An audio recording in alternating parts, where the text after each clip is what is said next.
芸という言葉を生み出した伝説のゲーム。ビートたけし企画監修たけしの挑戦状。財宝を探すためまず宝の地図が必要ですが、スナックに行って酒を2杯飲み、3杯目を断ると歌えるカラオケを3曲連続でうまく歌い、絡んでくるヤクザを倒し、さ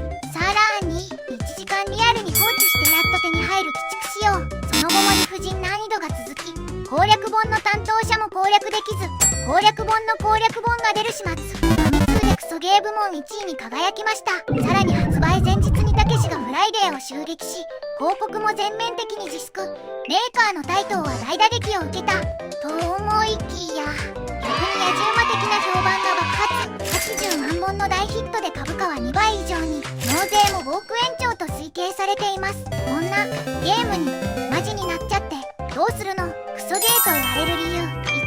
1、ノーヒントの暴力。通常のゲームには動線チュートリアルがありますが、本作はそれを嘲笑えます。説明書にも何も書いてありませんし、ゲーム内での案内もありません。1時間放置という苦行宝の地図を出すために、コントローラーに触れず1時間待つ必要があり、ニコンのマイクを酷使。スナックで歌う際、ファミコンのニコンにあるマイクを使えますが、当時の子供たちは叫べばいいのか、歌えばいいのかもわからず、喉を枯らして親に怒られるという物理的なダメージを負いました。選択が全て死に直結する資産没収。ゲーム内の選択肢がプレイヤーの資産も資金体力時間を容赦なく奪い去ります。理不尽な離婚と退職。ゲーム開始直後、会社を辞め妻と離婚慰謝料を払うしなければ先に進めません。しかし手順を間違えると一瞬で全財産没収のゲームオーバーです。ヤクザと警察の波状攻撃台を歩いているだけでヤクザに絡まれ、反撃して倒しても今度は警察に捕まってゲーム。法の支配が及ばない暗黒街のような仕様です。3、ハンググライダーという物理的絶望。途中のハンググライダーステージは鬼畜の代名詞です。上昇と下降の反転操作が楽な上に、一瞬でも3や取りに触れると着陸の A ボタン。目的地についても A ボタンを押しながら着陸という裏ルールを知らなければ、それまでの苦労が全て水泡に返し。4、努力の対価が罵倒という虚無。ようやくクリアした先に待っているのがあの有名なセリフです。こんなゲームにマジになっちゃってどうするの？ヒットの規模。1、売上。当時の価格設定に基づくと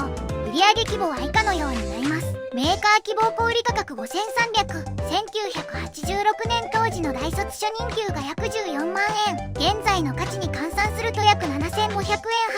円に相当する高級おもちゃでした。推定総売上高約42億4000万。出荷本数80万本 ×5300 円で算出。タイトーへの卸値を5割から6割と仮定しても、メーカー側には20億25億円規模の現金が動いた計算になります。1986年の昭和61年のタイトー業績。当時のタイトー全体の年間売上高は約400億円500億円規模でたけしの挑戦状の出荷80万本による売上卸値を3500円と仮定は約28億。つまり全社売上の約 57% をこの1本だけで叩き出した計算になり、利益率の高いソフト販売は当時の経常利益を大きく押し上げた高校息子。ただし性格は最悪でした。約5億円が法人税等として納められた計算になり、プレイヤーがゲーム内で理不尽な搾取に遭っている間、現実のメーカーは多額の納税という社会貢献を果たしていたという皮肉な構図。開発費と利益構造。当時のゲーム開発は現代の数十億円規模のプロジェクトとは全く異なります。推定開発費数。当時は少人数のチームで数ヶ月で制作するのが一般的。本作もメインプログラムは数名で担当しており、売上規模に対して開発コストは極めて低かったと考えられます。ビートたけし氏へのギャランティ不明高額と当時のトップスターを起用し、企画監修まで依頼していたため、開発費そのものよりもタレント使用料が最大のコスト要因だった可能性があります。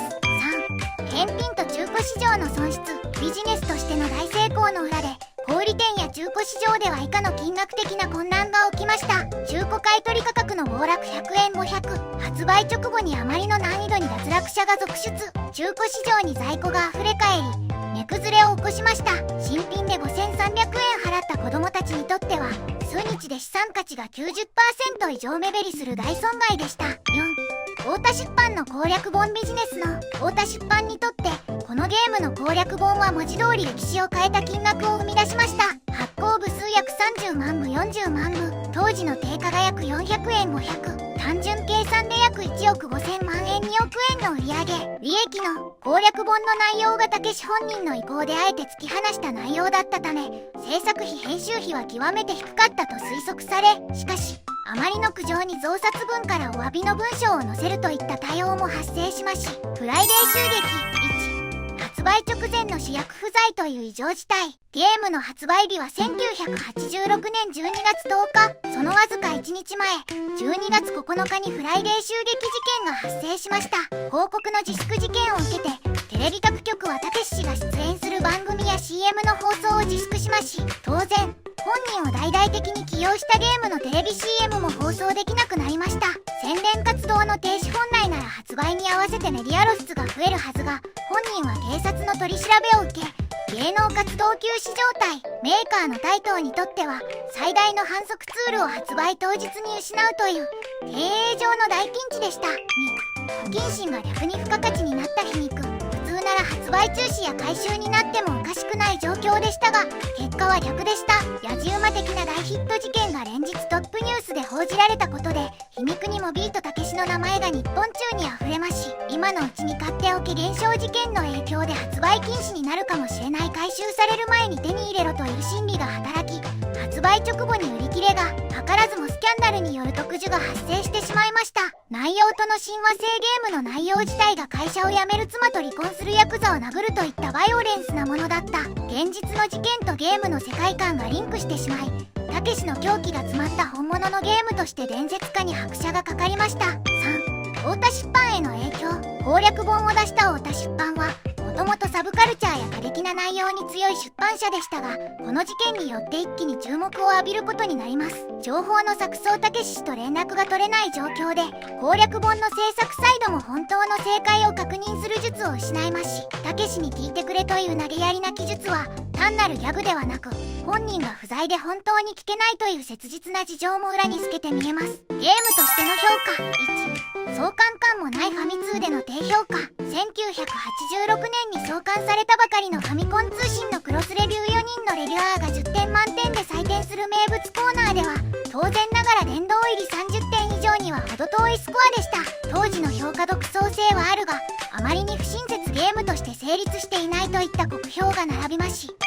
2、後年。別の意味で殿堂入り。発売から20年以上経った2007年、ファミ通エンターブレインが開催したレトロゲームアワード2007において、このソフトはついに表彰の舞台に立ちます。受賞内容クソゲー部門第1、理由理不尽さ、難解さ、そして話題性の全てにおいて、これを超えるインパクトを持つソフトは他にないという、ある種の厚労省的な扱いでし、クソゲーという資産価値。この表彰により、単なる失敗作ではなく語り継ぐべき文化財としての地位が、中古市場でも状態の良い箱説付きは数千円、1万円を超えるプレミア価格で取引されるという皮肉な資産価値の逆転現象が起きました。3、タシファミマガでの評価数値。ライバル誌であったファミリーコンピュータマガジンの読者投票によるゲーム通信簿では、30点満点中 15.97 点という平均を大きく下回るスコアを記録しています。クソゲー誕生。クソゲーという言葉の生みの親はイラストレーターの三浦淳氏であるというのが定説です。そして